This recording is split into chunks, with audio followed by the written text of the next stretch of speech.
Well, Mitch, thanks again for taking the time to speak with us here at Betway. As you know, the draft Thursday, definitely going to be a fun time, hearing a lot of rumors swirling around, more specifically with the quarterback position.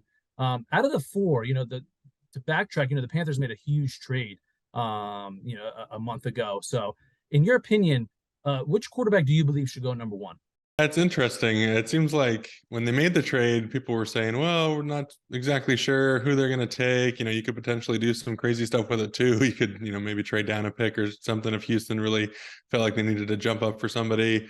It does seem like, Bryce is going to be the pick, and he's the guy I would probably take. It's hard because I feel like all four of these guys, they have something that, takes you away from saying like he's surefire going to be a number one guy. I kind of go back to Andrew Luck. That was my draft class, but like the kind of perfect prospect. He's got everything you look for. With Bryce, he has everything except size. And he is, the outlier of all outliers. I mean, I know people point to Kyler, they point to Russell Wilson. But I think there's, a couple of big differences. One, I'm just going to throw out the combine weight. I don't believe, 204 or whatever it was for a second. My guy was pounding some salt and some liquids for those couple of weeks. I think anyone that watched him play, I think we all know he's not living in the 200 range realistically when he's fully training in an NFL season. So, even compared to Kyler, if the height is similar, Kyler still has, more muscular, thicker build to him than Bryce does. And so you're looking at Bryce as more of like, a slight point guard in the NBA. He's short and he's thin. And he is a true outlier in that sense. We've seen these guys come along the last couple of years who have pushed the limits of, hey, we didn't think quarterbacks could compete at this height, and they've been doing a pretty good job of it.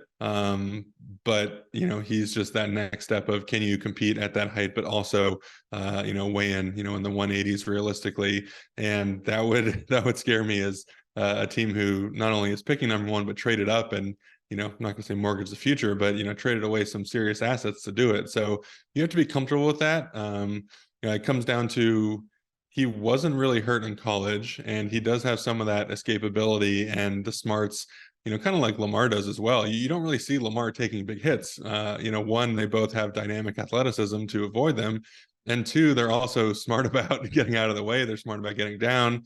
They're not Josh Allen out there just, welcoming any and all contact and seeking it out. They play in a smart way. And Bryce does, especially where he understands that he isn't the biggest guy, and it's not smart to be tussling too much when you can get down and get safe. So I still think Bryce, has that higher upside of, assuredness, where he's done it at the highest level on, the best team in the last decade, the last couple of years, and gotten them very far. So he's got, I think, a very high floor, but he's also got a high ceiling as well. So for me, he'd probably be the number one guy.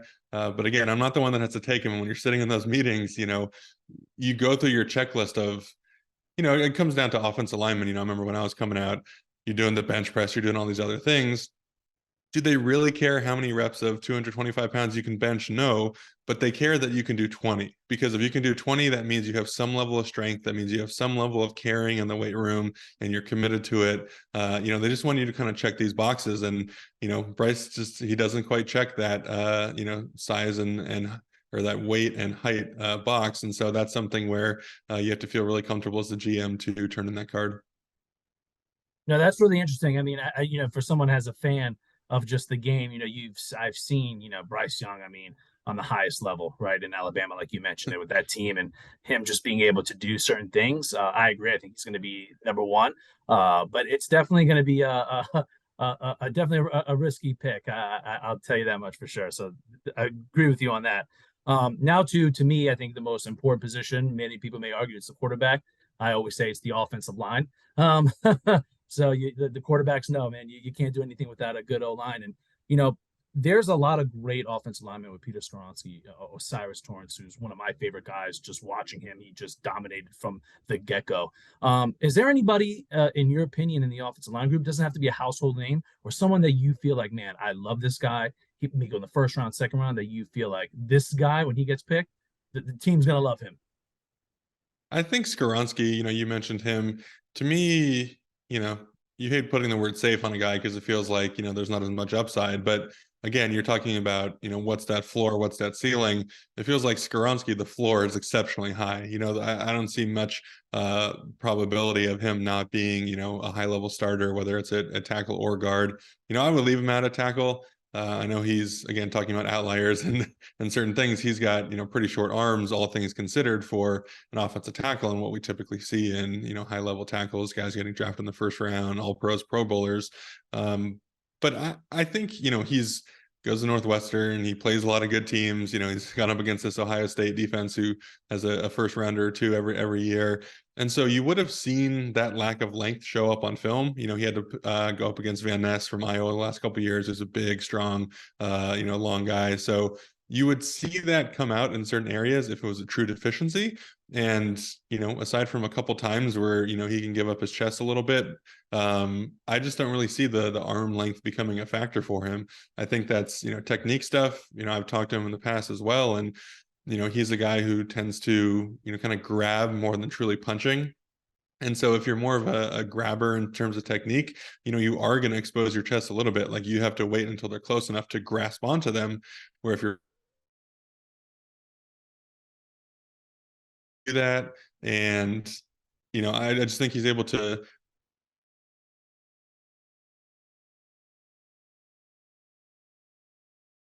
6'5", 310, the fluidity, the movement, the 35, 36-inch arms, everything that scouts drool over.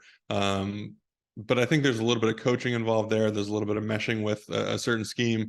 I just think Skoronski can step in and kind of be that guy from day one. And again, when you're looking at what you want an offensive tackle, some guys are going to value those traits a little bit more, because you're going to bet on, the 6'5", 310 guy who runs a 4.8 and his agility is through the roof and his arms are 35, 36 inches.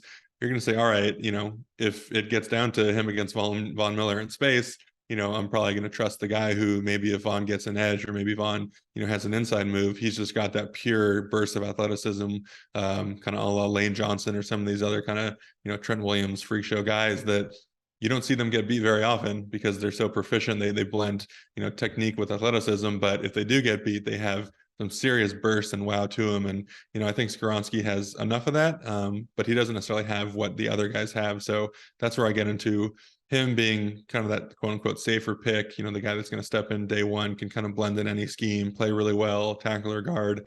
But I think, pure upside wise, a guy like Paris or a guy like Broderick, probably gives you that slight bit more potential. It's just whether they're going to reach it. And Skoronski, I mean, I'm sure you've seen, and one that you can definitely talk about is his footwork. I love seeing his footwork. I think it was just a beauty to watch. Especially when you're watching Northwestern football, it was great to see. Moving on to, as you probably seen, right, with Brock Purdy as a Pacheco, another one, a 7th round, comes out of nowhere. And I feel like every year we always have this, where it could be 6th, 5th. Cooper Kupp is a 3rd. Is there anyone from last year, from this coming up draft, that you feel can have that same impact that maybe people are not talking about or haven't even heard yet? Well, I think when I think of offensive linemen, you talk about Cody Mauch, I think North Dakota State, he's maybe getting a little bit more publicity. I don't think he's going to be a 5th, 6th, 7th rounder. He seems like he's, kind of more in that 3rd round range, with the potential, if a team loves him, kind of low 2nd. Maybe he slips a bit, goes day 3 in the 4th round. But those guys from, the lower divisions who don't get to face, the same talent that we started this talking about, Bryce Young, going to Alabama, playing against all those defenses he does, a guy who's at a D3 school, it's not just that you're maybe playing in a simpler division. You're going up against guys who physically just don't fit the profile of what you see on a Sunday, week in and week out in the NFL. That was the biggest thing for me getting to the NFL. The best guy I ever faced in college barely even had a career in the NFL. Like, you're just facing such better guys week to week, that it's hard sometimes to project if you haven't seen it from one of these lower guys. But I think, Cody's got that ability. He's got that potential. I think he is going to be able to, kind of work through those growing pains of the first, month of training camp, the first few weeks of the season, where you get a bit overwhelmed. I remember it took me probably about 5 or 6 weeks until, you get that proverbial game slows down moment. That actually happened for me. I started to realize, like, hey, this is slowing down. Like, I can actually, you run to the line, you're like, all right, it's 35. I'm the left tackle. It's coming at me. The running back's going to be here. I'm going to go block my guy. And then, by the middle of the season, hey, it's 35. I know all those things. Now I can see, hey, my DN's a little bit tighter. I can see that safety rotating over the top. Maybe, I got to make an ice call because my guy's going to go inside and the guy off the slot's going to blitz. And so that's where that slowing down comes into play. And for a guy like Cody, working through those, kind of rough moments where the level of competition is a lot higher, I think he's got the ability. And you're talking about Pacheco, and we see these running backs and receivers every year, this kind of fifth, sixth, seventh rounders. I think the thing to look at there, not necessarily a specific name, but just guys who are dynamic with the ball in their hands and also have, strength and balance through contact, especially in the running back position where every single player you're going to get tackled, but receivers as well. I mean, we see them, pretty much everybody needs to be dynamic with the ball in their hands these days. And so guys who can either break tackles or kind of fight through contact, stay on their feet, kind of get those extra few yards.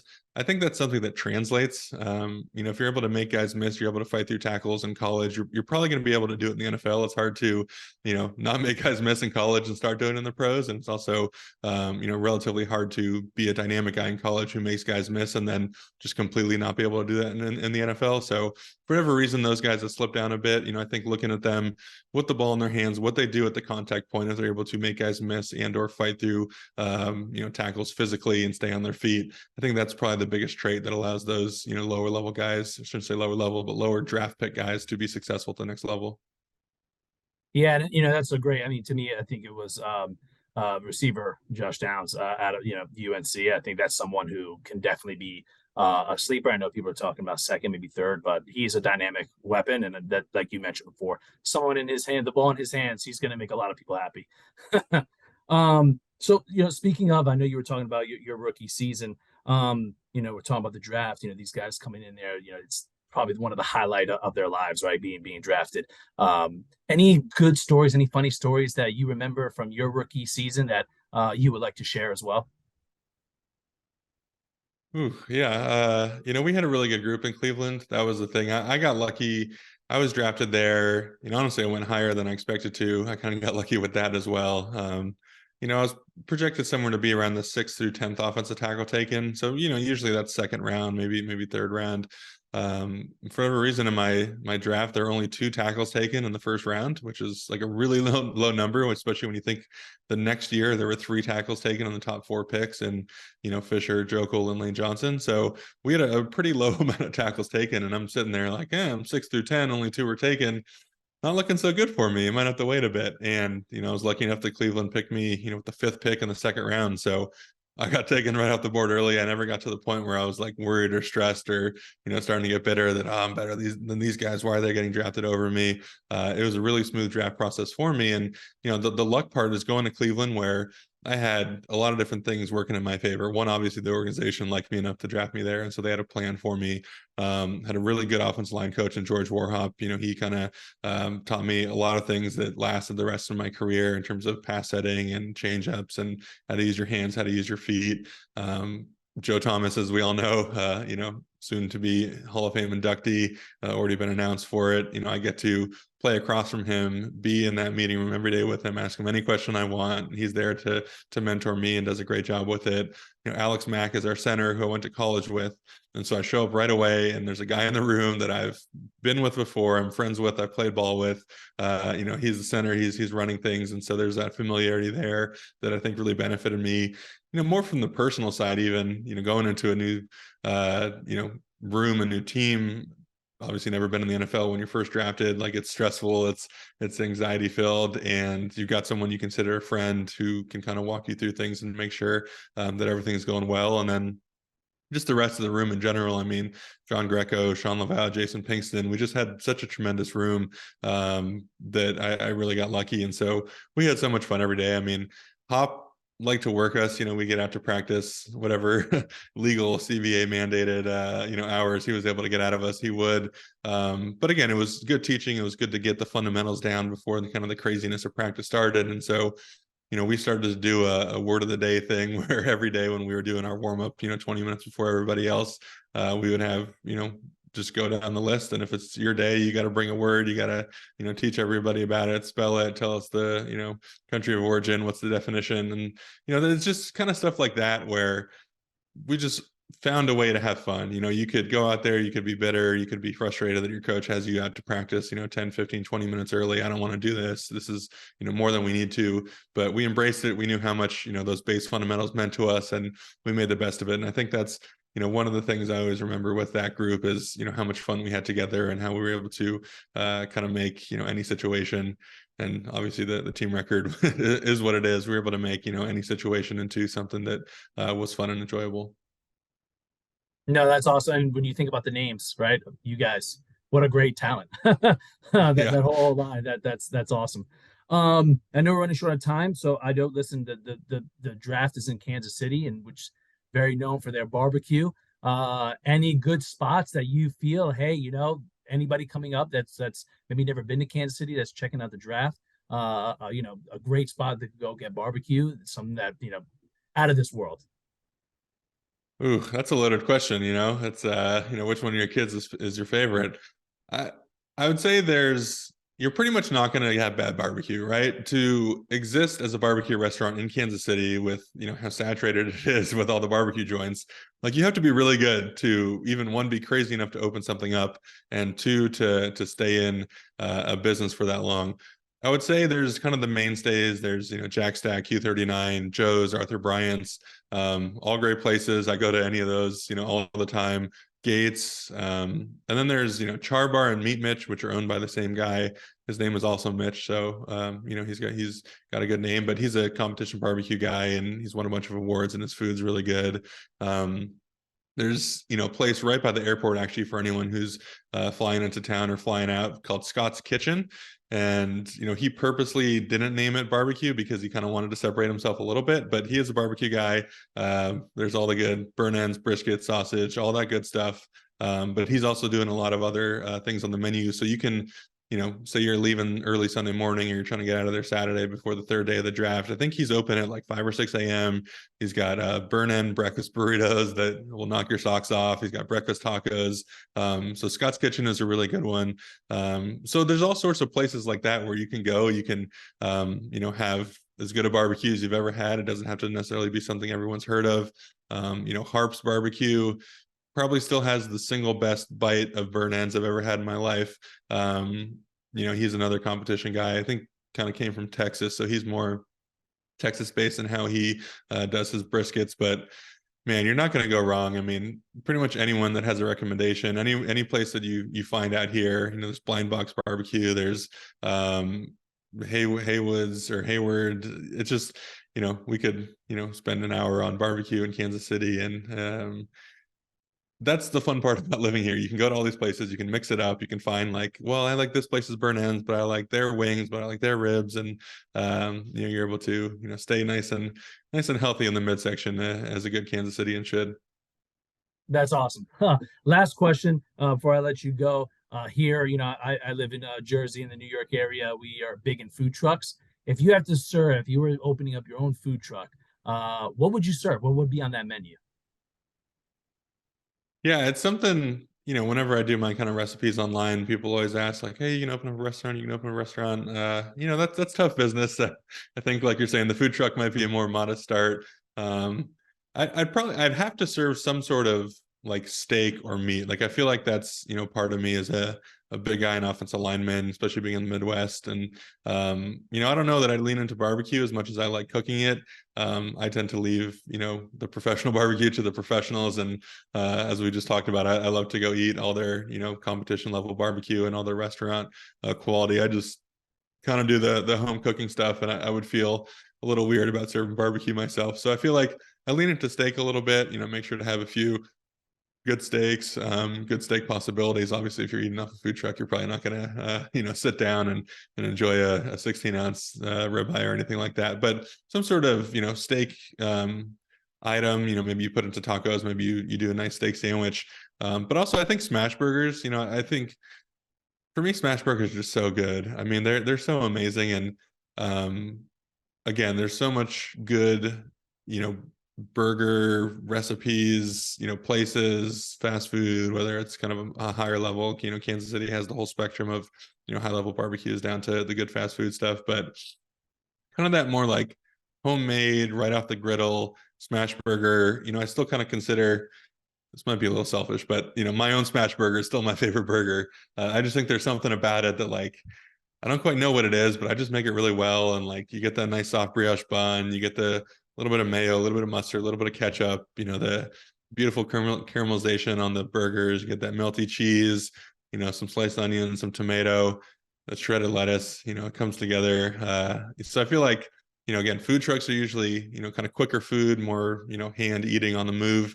So I feel like you got to have a smash burger in there. And I'd probably have, a Schwartz combo, which would involve two of them, because I feel like smash burgers, for whatever reason, I don't know how you feel. For me, they go down smooth. And so if I eat one, no matter how many patties I have on them, it seems like there's always room for a second. So I'd make sure to have my big guys hooked up and make sure you got a meal on them where you can just order one thing, but two burgers come with it.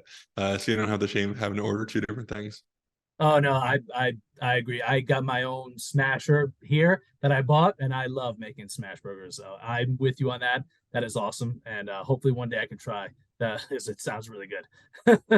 Thank you. Yeah, that's the other thing is it's fun to cook. Like at home, it's easy because you're literally overcooking the meat. Like you're cooking it until it's caramelized, and then you're flipping and putting the cheese on. So there's no worry about, hey, is this going to be done at the right temperature? Do I have to, put a thermometer in it? Like I'm worried that my guests, some of them like medium, some like medium rare, some like well done. A smash burger is the same every time, and it only takes 45 seconds to a minute to come together. So it's quick, it's easy, it's fun to do. There's, a lot of margin for error because of it. And I think it's the tastiest one as well. So yeah, for all you home cooks out there, if you haven't tried it yet, I do think smash burger is worth your time because it's, tasty and it's easy to do and it's quick as well. Couldn't agree with you more. I may have one myself today.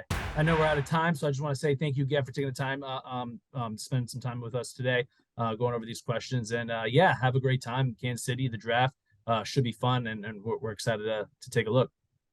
You're welcome. Yeah, thanks for having me on. It was a lot of fun talking, and yeah, Kansas City is very excited to host this draft, and so we're, all the people that live here, all the people coming in, everyone's welcome, and hope everybody gets all the barbecue they can eat.